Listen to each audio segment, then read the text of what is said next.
Joining me today to talk about the upcoming session and public education is Kevin Richert of Idaho Education News. Kevin, we talked earlier in the show about the not special session. They're coming back into the session that never adjourned. Yes. Earlier we heard that they would come back if they had consensus on the need to come back in a piece of legislation. Do you get the sense that that's the case? No, I really don't. I mean, just based on what we're hearing from the House caucus, the plan is legislators can turn in their proposals to Speaker Bedke's office by close of business on the 10th. Then you kick in the session on the morning of the 15th with House Ways and Means meeting to discuss who knows how many bills, which would then have to go through the committee process. And that's just the House. So my quick sense of the matter is, no, there isn't one bill. There isn't a going home vaccine mandate bill. It could be a bit of a free-for-all. Within that free-for-all, what are you expecting to see? Well, what I expect and what I think is going to be a little bit different than maybe we originally expected, this dialogue about vaccine mandates has been centered so much on the hospitals and private businesses in general. Well, we're hearing now that the implications of the Biden administration's actions on vaccine mandates could be much more far-reaching than that and could touch into higher education and college campuses. Well, and that's so interesting because we have the executive order from Governor Little from earlier this year saying that state agencies cannot mandate vaccines as a requirement of either employment or accessing state services. Those universities, of course, are state institutions, but they also receive federal grants and federal dollars. Right, and that's the crux of the matter. Maybe the most important of the Biden administration moves is one that involves federal contractors. And universities are federal contractors to the tune of $89 million of contracts. Now the question is, to what extent does that affect vaccine requirements on the college campuses? Well, we're seeing in other states colleges and universities going to full vaccine requirements because they are federal contractors, including colleges and universities in red states like Arizona and Tennessee. Arizona is really an interesting example. A few days ago, I was listening to Education Writers Association seminar. An Arizona State University law professor was saying, we have determined that we have to comply with this ruling, with this edict from the Biden administration, even though the governor in Arizona, who's a Republican, the attorney general in Arizona, who's a Republican, both oppose vaccine mandates, which ought to sound familiar to anybody who's watching this issue in Idaho. And what maybe is most interesting about the Arizona situation is those universities are interpreting this directive from the Biden administration to mean that if you are a federal contractor, your whole apparatus, your whole operation has to comply with the vaccine mandate, not just the little corner of the campus that might be working on a federal contract, the whole campus. And does that include students as well? Yes. I anticipate that if that ends up being the case, this is going to end up in court, whether it's that case starts in Idaho or elsewhere. Well, we know that all of these directives from the Biden administration are going to end up in court, and that's going to be tied up in court for a good long time. And now you're going to see, in states like Idaho, you're going to see legislators weighing in as well. Well, I wanted to ask you too, on the public school level. School board elections are coming up next Tuesday. It's something you've been covering closely for years now. These school board elections are sometimes contentious, but most of the time not. That's not necessarily the case this year. Right, and you have sort of an interesting confluence of circumstances here.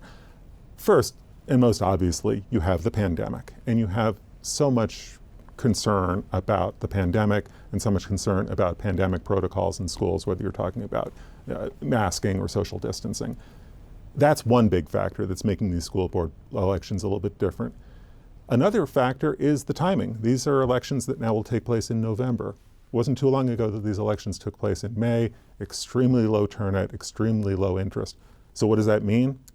In some cases, we're seeing school board races that are looking a little bit more like legislative races, frankly. They're partisan, they're more strident, and there's more money involved. West Ada, you have one candidate who's raised more than $20,000, another one that's raised more than $12,000. Now that's not huge money, but I'll put it into perspective for you. It's more money than Sherry Ibarra has raised all year for her possible run for a third term in office. I mean, it's interesting. Things are changing. Right. It's interesting that you say partisan, because these are not partisan positions, but parties are weighing in. Exactly, and I think you're definitely seeing that in the West Ada races. And this isn't really unprecedented. One of the candidates in West Ada, Angie Redford, has received money from Jim Rice, from Joe Palmer, from Cody Galloway, 3 Republican legislators. But like I say, we've seen this in Boise school board elections where Boise trustee candidates have received money from prominent Democrats in Boise. So it's not new, but by the same token, Tom Luna, the state Republican Party chairman, is really urging his membership to get out and vote in school board elections and city council and mayoral elections, even though those are nonpartisan races. This is coming up in North Idaho too, as well. There are contentious races up there. Contentious races. Coeur d'Alene has 3 contested races on the heels of a lot of local controversy over pandemic protocols, and you have a race in Post Falls that has received national attention due to the anti-Semitic tweets that were sent out by one of the candidates, David Riley, since deleted from his Twitter account, but he's tweeting other things. Any indication that that candidate has backed away from those anti-Semitic comments he's made in the past? He's not talking about them, but if you look at his tweets, they're not addressing those issues, but he is still a pretty strident, hardline conservative candidate running against another candidate who is basically in the same place in terms of issues like masks in schools and critical race theory. There isn't a whole lot of differentiation on issues, maybe on tone and message and tenor. So much of this energy, as you said, comes from opposition to COVID mitigation efforts like masks and testing. Are you seeing the same energy from voters and parents who might support masks, might support the option for testing in schools? Well, that's going to be really interesting to see. I mean, we don't know what the turnout is going to be in these school board elections, and we don't have much of a sample size to go off of because this is really only the second cycle of school board elections in November. You'd think you'd see more turnout, and you definitely would think you'd see more turnout on all sides of this issue just because people are mobilized and energized on the issues. So we'll watch and see who turns out and who wins on Tuesday. Are there any other local school board elections that you'll be watching around the state? Any big issues that might pop up? I think you've got a few school districts that are going to be interesting. We've already talked about West Ada and Coeur d'Alene and Post Falls. Nampa's interesting. You've got 3 races there. I think you have to keep this in statewide perspective, though. Most school board races are uncontested. A lot of school board races and a lot of school districts are really scrambling always to find people to serve in these volunteer roles. And we've seen a lot of resignations around the state. School trustees, just saying that the job has become too demanding, too stressful, too much. I'm out. And lots of anger in a lot of these school board meetings too.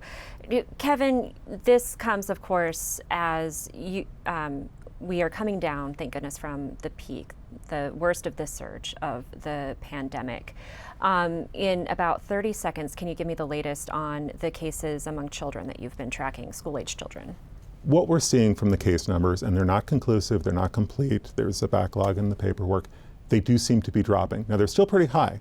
All of these numbers that are dropping, whether we're talking about cases or hospitalizations or positive test rates, they're still pretty high. They are showing signs of retreating and receding. All right.